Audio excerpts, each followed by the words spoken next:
satu yang terbentik adalah masalah semangat. Ya, masalah semangat. Tentang semangat saya belajar dari ibu saya. Semoga panjang umur, sehat walafiah, bitaatillah insyaallah. Ibu saya ini semangatnya Masya Allah, saya kalah itu. Setiap saya cari, mamah mana? Pengajian. Mamah mana? Pengajian. Ya, mamah mana? Pengajian. Cari lagi, mamah mana? Pasar. Cari lagi, mamah mana? Ada di Raudhah bagian sebelah timur. Semangat untuk bergerak. Padahal ibu saya alhamdulillah usianya jauh lebih muda dari saya. Ya, usianya jauh lebih muda dari saya, mamah saya. Nah, semangat. Semangat itu bisa merubah seseorang yang kecil jadi punya tenaga yang luar biasa. Merubah seseorang yang sakit menjadi sehat. Merubah seseorang yang sudah divonis menurut pengetahuannya orang-orang yang punya pengetahuan berdasarkan ciri-ciri fisik yang dimiliki, usiamu tidak lebih dari 1 tahun. Itu kalau punya semangat, maka dia bisa hidup lebih menyenangkan daripada orang yang enggak divonis. Ya, semangat. Orang yang enggak punya duit, kalau punya semangat bergairah. Ditanya, punya duit? Enggak. Tapi aku punya semangat. Karena itu punya semangat itu penting. Dan al-semangat itu nular. Ya, semangat itu nular. Orang yang enggak bersemangat, kalau di dekatnya orang yang biasa-biasa saja, maka yang biasa-biasa saja akan ketularan jadi tidak bersemangat. Orang yang bersemangat kalau duduk di sekitar atau di samping orang yang biasa-biasa saja, maka yang biasa-biasa saja akan tertular jadi bersemangat. Karena itu, ya karena pentingnya semangat berarti kita harus pinter-pinter. Duduk dekat siapa? Nah kalau kita pengen semangat sholat, ya duduk dekat orang yang semangat sholat. Kalau pengen semangat baca Al-Quran, ya duduk dekat orang yang semangat baca Al-Quran. Kalau pengen semangat nikah, nah itu ada tuh ya, yang minta doa sama saya, Habib saya ini kelihatannya udah susah nikah ini. Umur sekian belum dapat jodoh. Ya harus duduk sama orang yang semangat cari pasangan. Jangan buat perkumpulan orang-orang enggak semangat. Jadi temennya ini semua yang memang usianya sudah usia nikah, belum nikah-nikah dan tidak bersemangat. Nanti akhirnya jadi al-malesu. Ya malesnya luar biasa.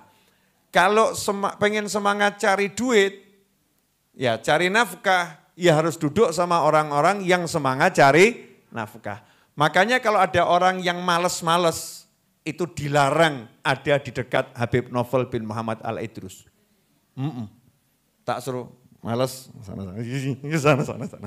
Ya, nyinggir. Ya, Sadiis gak males, Masya Allah ini. Sregep. Ya.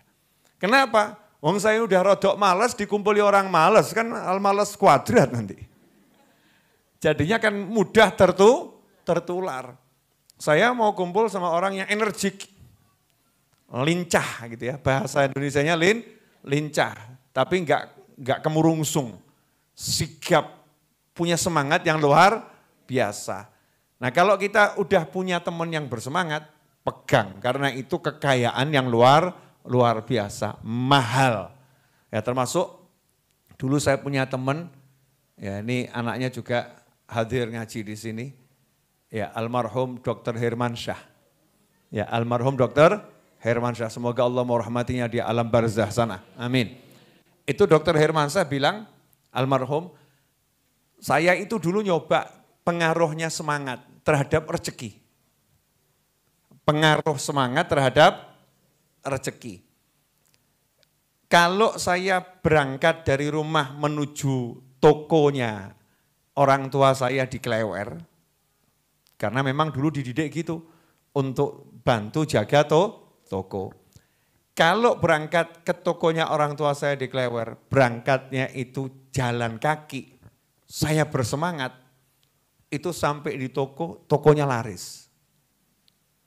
Kalau saya itu berangkat dari rumah, naik motor menuju toko, berangkatnya naik motor ya agak malesan, sampai tokonya sepi. Ternyata semangat ya mencari nafkah itu juga berpengaruh dengan datangnya nafkah. Signifikan, semangat. Makanya saya kalau udah urusan cari duit, yang saya ajak kerjasama kok males, langsung saya pecat pelan-pelan. Saya pecat pelan-pelan, maksudnya ya tetap digaji, tapi tugasnya yang lain. Kenapa? Nanti ini kerjaan saya jadi berantakan. Nah sementara kerjaan saya kan cari ilmu, kerjaannya ngajar, ya belajar dan mengajar. Maka di sekitar saya harus orang yang bersemangat.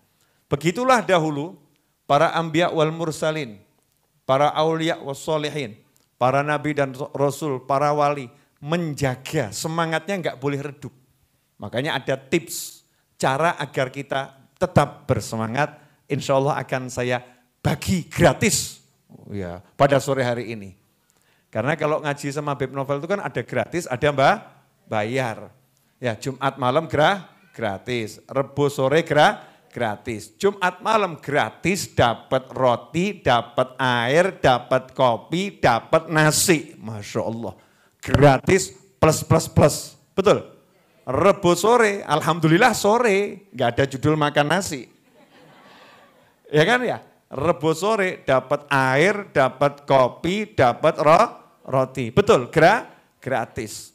Jadi santri weekend 3 hari tidur di sini, gratis, makan snack pagi roti gratis, ya kopi gratis, sarapan pagi gratis, makan siang gratis, snack sore gratis, makan malam gratis, kopi dan teh tersedia. Kopi dan teh tersedia di kamar beserta air gratis selama 3 hari. Mulai Jumat sampai Ahad siang, sampai Ahad siang gratis.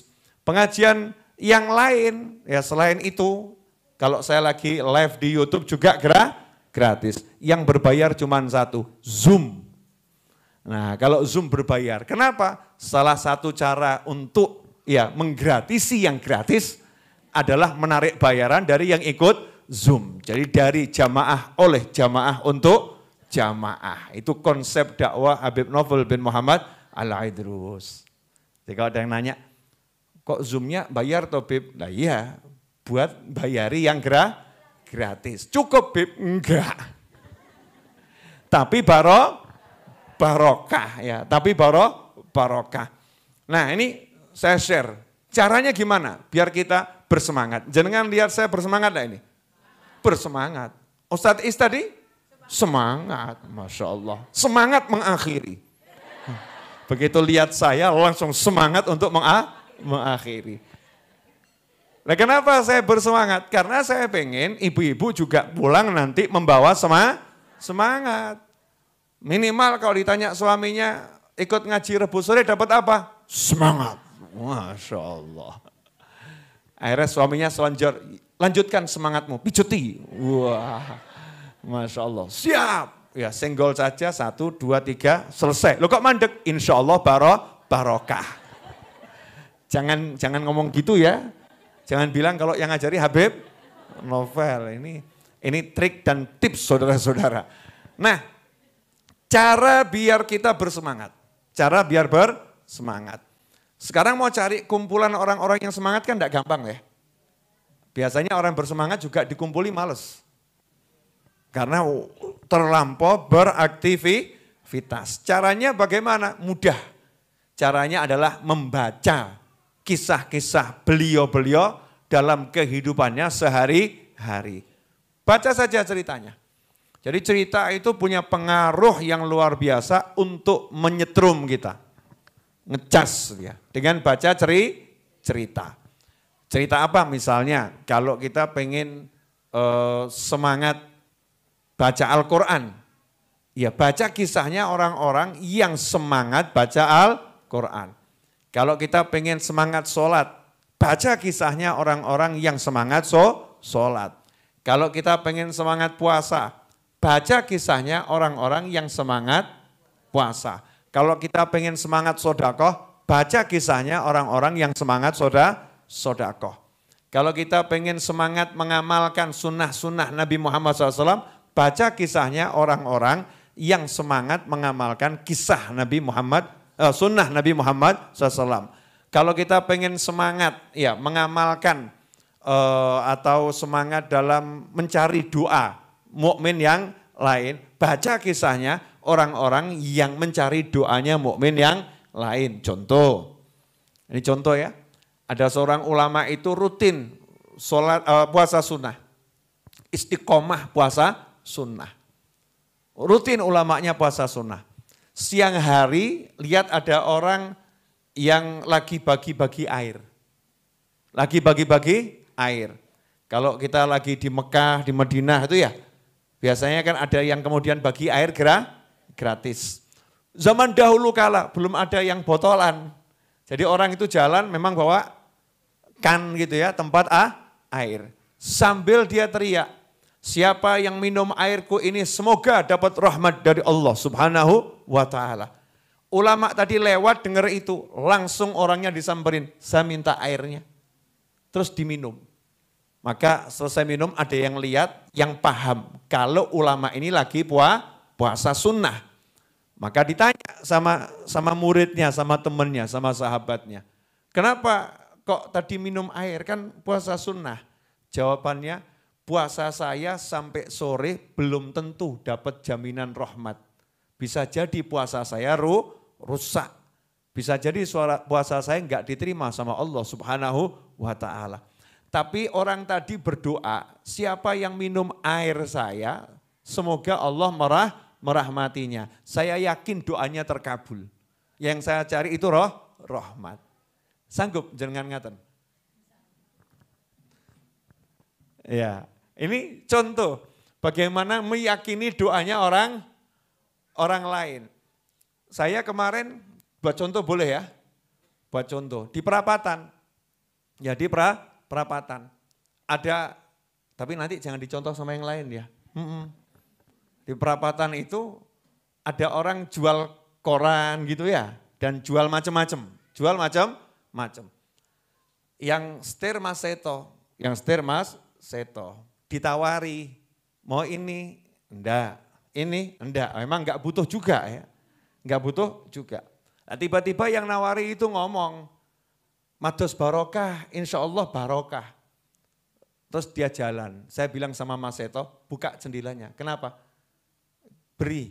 Ya, yang dia jual beli. Kasih yang banyak uangnya. Mas Seto nanya, kenapa Bib? Saya beli barokah. Saya beli barokah. Ini didoakan dapat berkah. Memang berkah itu harganya unlimited. Nah, ini kalau kita dengar kisah-kisah begini, maka kita kan semangat tuh kalau ada orang doa diyakini. Kadang-kadang enggak. Ada orang doa, tak dongakno, insya Allah bariki ketemu jodoh nih, gitu kan ya. Jawabannya, amin. Aminnya sama, ora mungkin. Enggak yakin, betul kan ya? Aminnya itu enggak, apalagi lagi ngeluh, wah cari duit susah, ini kerjaan enggak ada, kok temennya nyeletuk, insya Allah habis ini dapat rezeki, kamu banyak. Mestinya kan amin ya, aminnya semangat. Ini aminnya amin pantas-pantasan tok, amin. Kayak, wah Agus golek kesel gak entuk kok, kamu ngomong insya Allah bariki rezekimu grojok gitu ya. Enggak diyakini, ini rugi. Modal meyakini ucapan yang baik itu adalah sesuatu yang luar biasa. Kalau ada orang yang ngomong yang baik, yakini saja, amini saja. Nanti akan jadi sesuatu yang baik. Lah kadang-kadang kita jadi manusia ini dikasih yang mudah, sukanya yang susah. Dikasih yang gratis, sukanya yang bayar. Dikasih yang gratis bagaimana? Lah modal doa itu kan gratis toh. Betul ya? Tapi kalau modalnya suruh ubet, ya semangat. Tapi butuh modal. Nah kalau didoakan gratis atau enggak gratis? Kadang-kadang yang doakan ibunya tak dongakno, insya Allah ngerojok rezekimu. Jawab kok, ngerojok yang ngerojok bu, tapi itu kondi. Ruwet ya, maksudnya cukup bilang apa? Amin, selesai. Ini kalau kita dengar yang begini-begini, maka nanti kita akan bersemangat kalau ada orang mendoakan amin, amin. Saya itu pernah ketemu manusia model begitu, didoakan apapun amin, amin gitu ya. Walaupun yang doakan kalau dilihat kasat mata enggak jelas. Lain kalau yang doakan Habib Muhammad bin Husain Al-Habsyi kan jelas. Ustadz Iis jelas.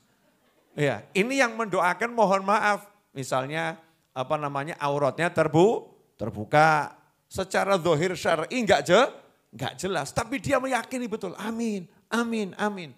Nah semangat yang semacam ini yang perlu sekarang dicari dan ditularkan. Karena hidup kalau enggak bersemangat, ngeri. Orang hidup kok enggak semangat. Ibu-ibu semangat? Semangat apa? Semangat makan. A sampai Z. Semangat gitu ya. Jadi belajar semangat dari baca kisah-kisah orang-orang yang punya semangat. Kita kalau jam berapa sekarang Is? Ya 3 menit lagi selesai. Sebelum maghrib harus sudah sampai rumah. Kita kalau baca semangatnya orang-orang yang cari ilmu, saya kasih contoh satu saja. Enggak usah jauh-jauh. Almarhum Habib Anis. Almarhum Habib Anis.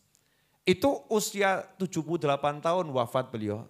Di akhir usia beliau itu, saya masih lihat ya beliau itu nulis,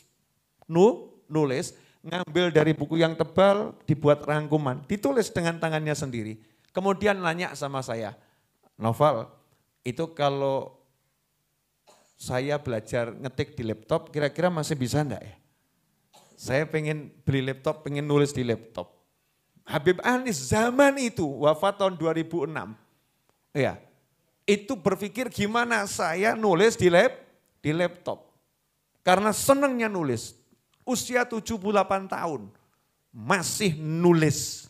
Ya masih nulis, baca kitab kemudian dirangkum. Lah kita sudah dirangkum kan gak mau baca. Ya kita gak mau baca. Semangat. Contohnya lagi semangat Habib Anis dalam belajar dan mengajar. Rahimahullah. Ketika istri beliau, ya Syarifah Syifa, Umi Syifa itu wafat, meninggal dunia. Di dalam rumah jenazah lagi diselenggarakan, dimandikan, dikafani, ya prosesi arah pemakaman.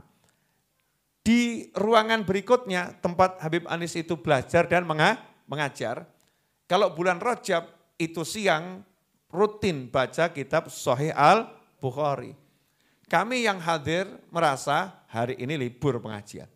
Ya pengajian libur, wong kita ini lagi juga nunggu jenazah nanti selesai diproses kemudian dibawa ke masjid untuk disolatkan. Apakah Habib Anis kemudian mengatakan karena istri saya meninggal dunia, saya lagi berduka, maka pengajian libur? Begitu? Enggak.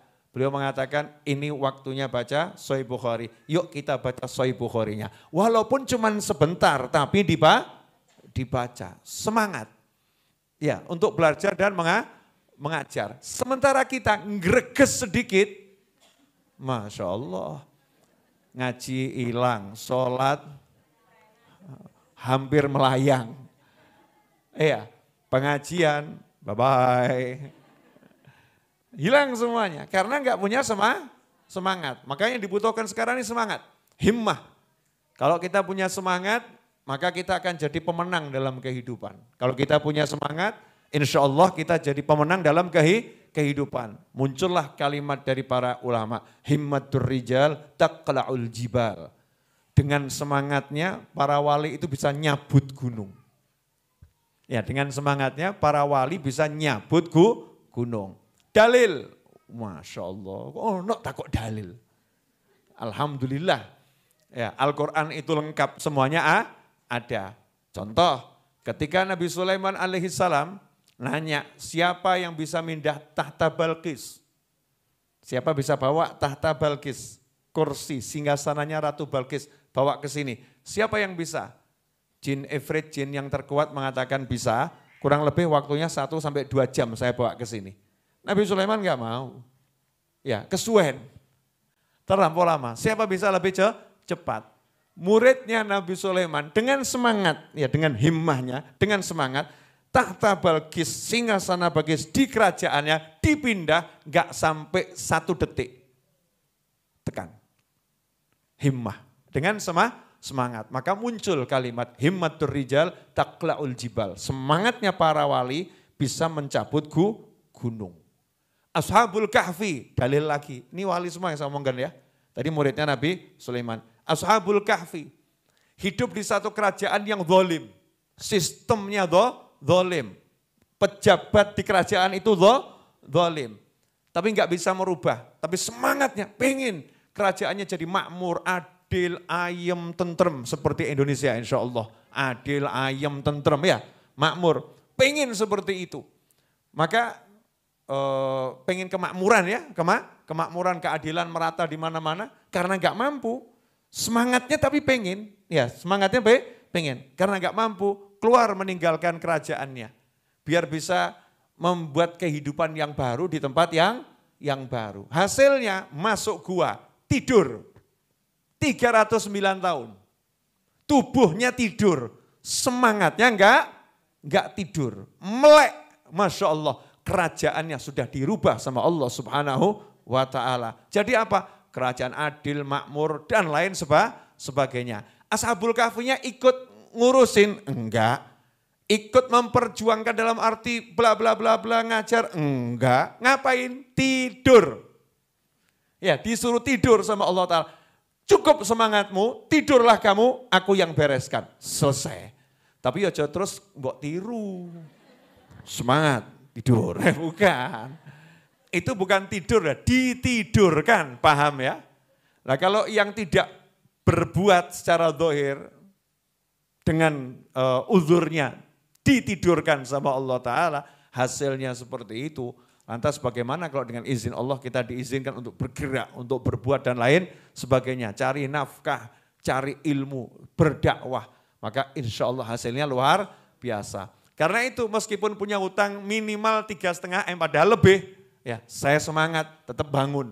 Ya semangat tetap bangun. Walaupun ya duitnya buat bangun ya wallahu a'lam. Buat bayar saja ya wallahu a'lam. Tapi tetap semangat. Kenapa? Saya yakin. Kalau kita bersemangat, ya maka nanti semangat dengan izin Allah Ta'ala akan mengirimkan orang-orang yang bersemangat. Jazakumullah khairan, selagi jenengan masih semangat silahkan pulang dalam keadaan bersemangat. Ya insya Allah barokah tuh. Mama saya senyum itu buat saya rezeki yang luar biasa. Itu hadiah terindah untuk seorang anak ketika melihat ibunya tersenyum karena ucapannya. Hakadha Allah minkum wa sallallahu ala sayyidina Muhammadin wa alihi wasallam walhamdulillahi rabbil alamin. Wassalamualaikum warahmatullahi wabarakatuh. Allahumma salli wa sallim ala sayyidina Muhammadin miftahi babi rahmatillah adada ma fi ilmillah salatan wa salaman daimaini bidawami mulkillah wa ala alihi wa sahbihi. Allahumma ij'al fi ta'atika farahi wa sururi wa fi mardatika jami'a umuri. Allahumma ya alim bihalati wa muttali' ala sarairi wa niyati iqdi jami'a hajati waghfir dhunubi wa sayyiati wa tajawaz an khati'ati wa zallati wa taqabbal jami'a hasanati وسامحني فيما مضى وما يأتي واكتبني في ديوان ساداتي واسلك بي سبيل نجاتي في حياتي ومماتي. اللهم إني طامع في عطاك راغب في رضاك مستسلم لقضاك فاكتبني من أولياك واسلك بي سبيل هداك وألحقني بأصفياك. وصلى الله على سيدنا محمد وعلى آله وصحبه وسلم والحمد لله رب العالمين آمين.